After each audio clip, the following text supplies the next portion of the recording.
Olá, começa agora o programa Trabalhador em Foco, esse programa que é uma realização do Movimento Sindical de Petrópolis, através da união de diversos sindicatos, que fazem com que eu tenha a oportunidade de levar para você aí de casa informações precisas e relevantes sobre o dia a dia de todos nós trabalhadores. No programa de hoje eu tenho o prazer de conversar novamente com o deputado federal Glauber Braga, e a gente hoje vai falar um pouquinho sobre privatização. Olá, deputado, como vai? Olá, Carla. Estamos aqui, estamos nessa luta cotidiana. Obrigado mais uma vez pelo convite. O meu abraço a todos que vão poder acompanhar essa conversa. Maravilha. Queria mais uma vez agradecer por você despender seu tempo para conversar com a gente. A gente já gravou algumas vezes entre uma vinda sua a Petrópolis para alguma ação e tal. E agora acho que por meio digital a gente vai conseguir gravar um pouquinho mais. Estou bem feliz com isso. Mas vamos começar o papo de hoje. Queria que você explicasse para o nosso telespectador de casa que não sabe de verdade, afinal de contas, o que é privatização. Privatizar é tirar um serviço que é público da esfera de definição coletiva dos seus objetivos e acompanhamento e entregar para a iniciativa privada. De maneira bem objetiva, é pegar uma parte do Estado brasileiro, do poder público, e dizer, agora não é mais o poder público quem vai cuidar disso. Agora quem passa a cuidar é a iniciativa privada. Então, é entregar uma parte de um serviço público para que o particular, teoricamente, dê conta daquilo. Certo. Sempre que a gente fala disso, né, tem essa questão do que a direita, de uma forma geral, ela quer que haja menos Estado, como se isso fosse um movimento saudável para o cidadão e para o trabalhador. Você pode explicar um pouquinho o que é esse conceito? Olha, tem um conceito do liberalismo que tenta diminuir o Estado em uma das suas dimensões, que é o das garantias sociais. E dizer, então, que você é que tem que dar conta da sua vida na esfera privada, que não tem que ter escola pública, que não tem que ter saúde pública, que não tem que ter assistência social pública, mas não é em todos os campos estatais que eles querem um Estado mínimo. Tem um campo que eles querem um Estado máximo, que é o Estado penal, policial, punitivo. Então, eles não defendem fim de polícia. Por quê? Porque nesse ponto em específico, quanto menos direitos sociais, maior a probabilidade de ampliação da revolta do povo com as condições de vida que se deterioram. Certo. E aí, nessa circunstância, você amplia os mecanismos de controle. Então, o que parte daqueles que defendem a agenda liberal ou ultraliberal advogam é de que, teoricamente, não. Cada um, a partir dos seus méritos, é que deve cuidar da sua vida e, a partir desse cuidado individual, privado, ele vai se manter ou vai crescer, entre aspas, na vida. Só que o que a gente tem, de fato, é uma grande maioria, a massa, sem acesso a serviços públicos básicos quando eles são privatizados, e não existe essa escala social que possa ter uma alteração do seu cenário exclusivamente por uma medida de esforço, tá certo? Você que está nos ouvindo, você não vai chegar ao final da sua vida exclusivamente pelos seus esforços pessoais e ter muito mais do que aquele que não se esforçou. Não é isso que está em jogo, né? A maior parte das desigualdades, elas se perpetuam, inclusive, por aquilo que são as transmissões hereditárias, as heranças, né? Então, normalmente, quem tem mais acaba a sua vida tendo mais, quem teve mais uma quantidade de privilégios, e quem tem menos não consegue ascender a uma outra posição porque os limites são muito rígidos. Então, esse discurso liberal ou ultraliberal, ele é falacioso. Então quer dizer que o esforço individual ou a sua atuação não modifica em nada na sua vida? Não, é claro que sim, que é importante você ter disciplina para alcançar os seus objetivos, ter comprometimento com as tuas tarefas públicas que você toca, ninguém duvida disso. Mas essa ilusão de que simplesmente pelo seu esforço ou pelo mérito você consegue um processo de ascensão no regime capitalista, isso é falso e é o que defendem os liberais. Maravilha, perfeito. Voltando para a privatização especificamente, qual é o histórico do Brasil com relação às privatizações? Sempre houve, né, Carlos, um processo de captura dos espaços públicos pelo poder privado. Mas você teve uma grande rodada de privatizações, principalmente na década de 90. O Rio de Janeiro, por exemplo, perdeu, que era a capital da República, a maior parte das suas estatais, né? No Rio de Janeiro, praticamente só não se privatizou a SEDAI, né? Todas as outras foram privatizadas.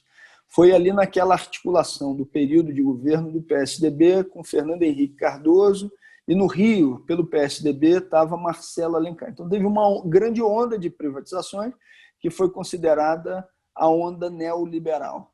Aí depois você teve a ascensão de governos. Voltei. Aí depois você teve a ascensão de governos considerados progressistas ou que defendiam uma maior intervenção estatal, alguns deles que não deixaram de fazer concessões, continuaram privatizando alguns pontos, inclusive da economia, numa tentativa de conciliação de interesses de quem estava no topo da pirâmide e quem estava na base, outros não, outros mais rígidos, inclusive com processo de reestatização de serviços públicos que tinham sido privatizados. E agora a gente está numa nova onda ultraliberal, que está acontecendo no Brasil, inclusive, que é o governo de Jair Bolsonaro, que tem como um dos seus pilares de sustentação Paulo Guedes e companhia, né, que querem o quê? Privatizar tudo que seja possível no mais curto espaço de tempo. É o interesse público se submetendo ao interesse privado de alguns pequenos grupos, principalmente dos banqueiros, setor financeiro, que normalmente estão por trás desses movimentos de privatização, de entrega do Estado brasileiro para o setor privado. Quando a gente fala das principais empresas que foram privatizadas antes do atual governo, a gente pode falar, por exemplo, do sistema de telefonia, mas, além disso, houve grandes empresas que foram privatizadas, né? O sistema de telefonia é apresentado normalmente como um que teria dado certo, né? As pessoas dizem que sim, eu não acho. Normalmente, aqueles que defendem privatização apresentam a telefonia como um caso de sucesso. Só que eu concordo contigo, não é verdade. Vamos lá. Vamos aos dados, né? Ótimo. As empresas campeãs de reclamação no PROCON, quem são? São as empresas de telefonia, tá certo? E aí o argumento que se utiliza não, mas antigamente com a Telesp você demorava muito tempo e uma linha telefônica era caríssima. Isso é verdade, mas não pode se comparar em períodos distintos tecnologias diferentes. A tecnologia do que é o celular é uma tecnologia recente, né, do ponto de vista histórico. Então houve uma virada de chave de tecnologia que aconteceu no mundo inteiro.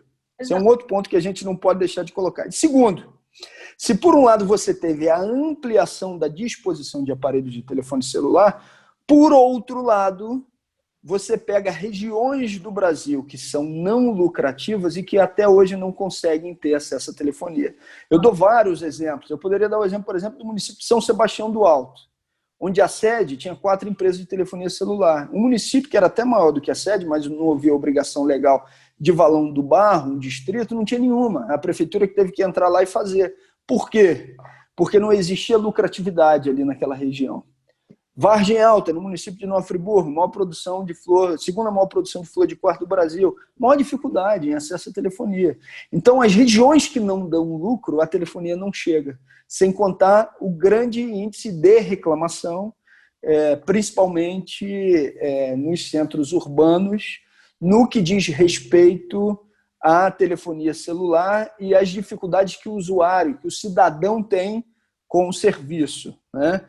E outras privatizações foram feitas, várias outras privatizações foram feitas. Outros que eles falam, é da Vale. Pô, a Vale foi um desastre, né? Você entregou as riquezas naturais brasileiras, você tem aquilo que é a representação do desastre de Brumadinho, que aconteceu em Minas Gerais.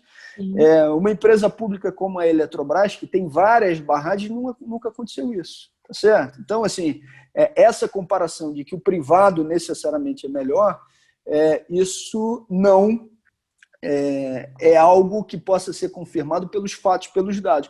Então por que fica essa imagem sempre que o público é ruim e o privado é bom? Porque normalmente o poder privado ele tem mais capacidade de comunicar e captura, inclusive, o editorial dos grandes veículos de comunicação. E ficam martelando isso o tempo inteiro na cabeça das pessoas.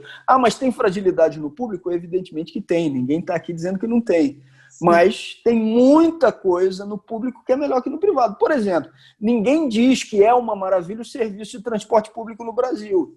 E normalmente são operados por empresas privadas. Perfeito.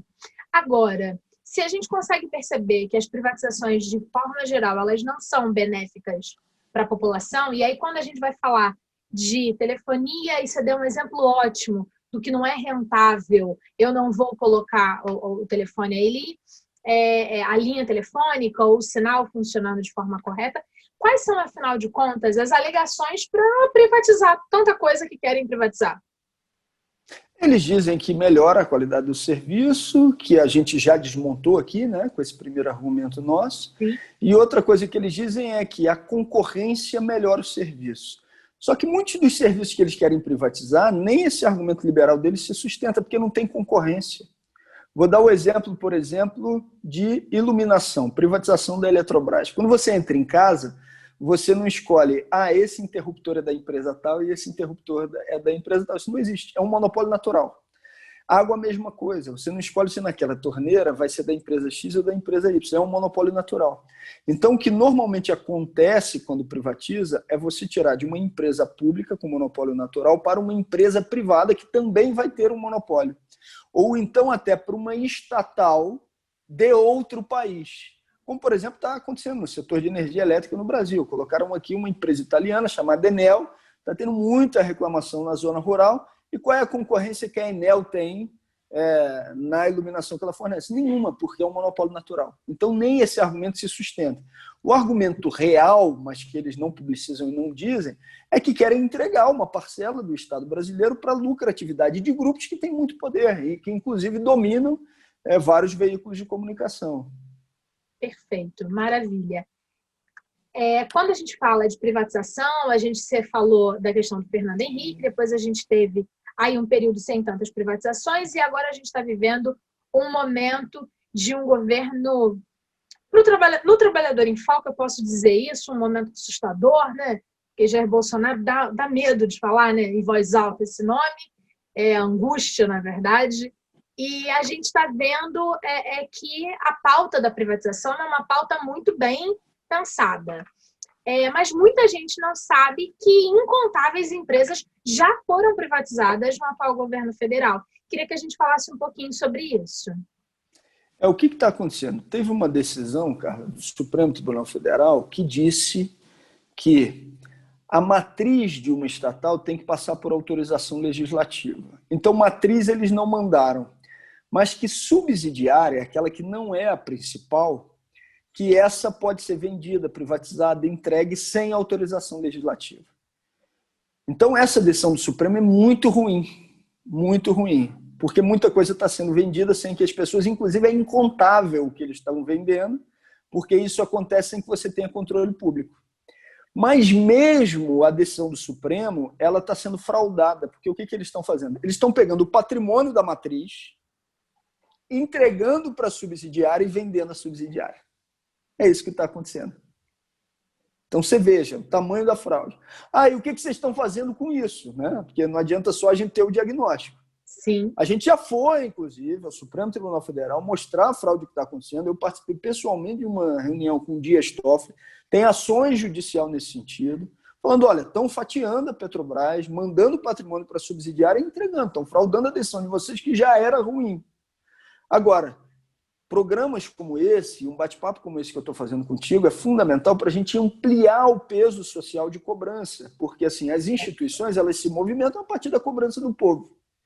Então, mesmo o Supremo Tribunal Federal, para ter uma decisão que interrompa essa fraude que está sendo operada pelo governo Bolsonaro, ele também tem que ser cobrado. Perfeito. Existe um número? Quantas empresas já foram, mais ou menos até o momento, privatizadas nesse momento de fatia de bolo. Se a gente for explicar para o telespectador, vamos ver se eu entendi direito o que você me disse. Porque você está dentro da história o tempo todo, estava lá conversando no superior, e aí, às vezes, talvez eu não tenha entendido da forma correta. A gente tem um bolo, né? Um bolo, aquele de aniversário que a gente canta parabéns. Que às vezes a gente chega numa loja, num estabelecimento e compra o bolo inteiro. Digamos que aí seria a privatização da Petrobras, privatizar o bolo inteiro. No caso do que você está me dizendo, eles estão privatizando as fatias. Então, em vez de comprar o bolo, porque aí o bolo não pode, tá fatiando em várias fatias pequenas e mesmo assim o bolo, que é essa coisa que é a Petrobras, entre outras empresas, estão sendo vendidas aos seus pedaços. É isso, deputado? É isso, eu vou no seu exemplo que é muito bom, né? Imagine, então, que do lado desse bolo tem alguns brigadeiros na mesa, né? Alguns docinhos, conversa, né? mas não tem nada de agradável. Nada. E aí o Supremo Tribunal Federal diz o seguinte, não, olha só, o bolo não pode ser vendido sem autorização do Congresso, mas o docinho pode, basta o Bolsonaro querer. Aí o que o Bolsonaro faz? Ele vai e corta esse bolo, fatia, como você disse, e entrega para o prato que está o docinho. Então ele bota lá junto no prato que está o docinho. E ele diz o seguinte, não estou vendendo o bolo, eu estou vendendo o docinho. E esse bolo faz parte do prato do docinho. Então, agora entendi. É basicamente isso, né? Ou seja, isso é uma fraude, né? É fraude. Porque o pedaço de um bolo continua sendo bolo, né? Então quer dizer que se ficar só um pedacinho de nada do bolo e todo o resto foi entregue no prato do docinho, pode? Isso é uma fraude. E então, eu não tenho nenhum número, por quê? Porque se fala em dezenas, centenas de ações que estão acontecendo nesse sentido todos os dias, e o Supremo Tribunal Federal, até o momento, apesar da denúncia da ação que está lá contra esse movimento diário que está sendo feito pelo governo, até agora não julgou as ações que estão colocadas lá e que tratam desse tema, desse assunto. Eu fiz uma breve pesquisa em algumas fontes razoavelmente confiáveis e o número de empresas já privatizadas nesse modelo de fatiamento, vamos colocar assim o nome para o nosso telespectador lá de casa entender, gira em torno de 500 empresas. Ou seja, a gente está falando de um número considerável, que eu nem tenho 100% de certeza, porque como você mesmo disse, o tempo todo esse trabalho está acontecendo de uma forma muito mais organizada do que a gente consegue perceber enquanto população. Agora, como é que a gente para isso, né, Carla? Inclusive, para que a gente saiba exatamente qual é o número de maneira exata, com o julgamento da ação no Supremo Tribunal Federal que interrompa esse tipo de manobra maracutaia que está sendo feita pelo governo, né? Então, sim, pode ser um número de centenas, né? Porque, inclusive, o governo federal não precisa de autorização legislativa para tocar isso, então nem passa pelo Congresso Nacional. Falando em iniciativa contra as privatizações, duas questões. Primeira, o que você, enquanto meu representante, né, deputado federal, e enquanto representante do nosso telespectador aqui do estado do Rio de Janeiro, pode fazer e o que você está fazendo? Conta pra gente. Bacana, excelente pergunta. Primeiro, porque assim, qual é o papel de um mandato parlamentar, de um deputado federal? É legislar? Sim. É apresentar projetos? É votar? Quando uma matéria está tramitando. Então, evidentemente, nas discussões parlamentares, eu sempre tenho uma posição de denunciar publicamente o que eles estão tentando aprovar, como foi nessa semana a tentativa de privatização total do setor de gás. Já aprovaram lá, né, uma parte disso. Então, a gente faz essa discussão no plenário, mas não basta, né? Porque a gente tem que se mobilizar com a sociedade. E aí o nosso mandato tomou uma iniciativa que foi a formação de um comitê de luta contra as privatizações, reunindo trabalhadores das mais diversas estatais, onde a gente se reúne ordinariamente, e aqui em primeira mão, eu já digo no programa que no dia 3 de outubro a gente vai ter uma grande mobilização nacional desse comitê contra as rodadas de privatização que estão acontecendo. Então essa é uma articulação onde a gente se reúne semanalmente com esses trabalhadores. É uma iniciativa que o mandato vem tocando. Além disso, Quando a gente dialoga com a base dos trabalhadores e chega à conclusão que tem que demandar o judiciário, a gente se articula como partido e faz isso também, como fez nesse caso que eu te relatei do Supremo. Mas é fundamental também, além disso, dar suporte ao movimento dos trabalhadores que já está acontecendo. Por exemplo, a solidariedade à greve dos trabalhadores dos Correios, né? Que a gente tem procurado repercutir nas nossas redes, mostrando o que está acontecendo, né? E nesse momento não dá, não, mas a minha encomenda atrasou um pouco, mas é porque a turma está lutando não só pelos direitos deles, mas pela soberania e contra esse desmonte que o governo de Jair Bolsonaro está tentando operar. Te respondendo objetivamente, é legislando, recorrendo a outros poderes institucionais, mas é se mobilizando pela base em diálogo permanente com esses trabalhadores. No dia 3, então, tem essa mobilização nacional, 3 de outubro. Jamais esqueceremos, é o meu aniversário. Oh, maravilha! Então, também não tem problema. Estaremos juntos contra a privatização, porque acho de verdade um absurdo desmantelar o nosso país. E aí vem a questão. Você, enquanto deputado federal, está trabalhando e está fazendo a sua parte. E a gente fica feliz em poder divulgar isso para o nosso telespectador. Agora, é muito importante que todos nós façamos a nossa parte. Você falou do movimento sindical. Mas o que o cidadão comum que está assistindo agora ao nosso programa e que pensa assim, quem sou eu na fila do pão? O que eu, pequeno cidadão, posso fazer para, de fato, dizer que eu sou contra as privatizações? Como é que todo cidadão pode estar junto numa ação dessa contra o desmantelamento das nossas empresas? Carla, então, o Datafolha fez uma pesquisa perguntando para o brasileiro se ele era a favor de privatização. E eu fiquei impressionado com o resultado. De cada 10 brasileiros, de 6 a 7 dizem que são contra. Então já existe, apesar de toda essa massificação, uma predisposição do brasileiro contra as rodadas de privatização. É porque o lado de lá é mais barulhento. Agora, tem que transformar essa predisposição em militância contra a privatização. Como é que faz isso? Respaldando as ações e movimentos que estão acontecendo. Respaldar agora a greve dos Correios. Mas como é que eu faço isso? Nesse momento, inclusive, de pandemia, repercutindo nas nossas redes sociais a posição deles, né?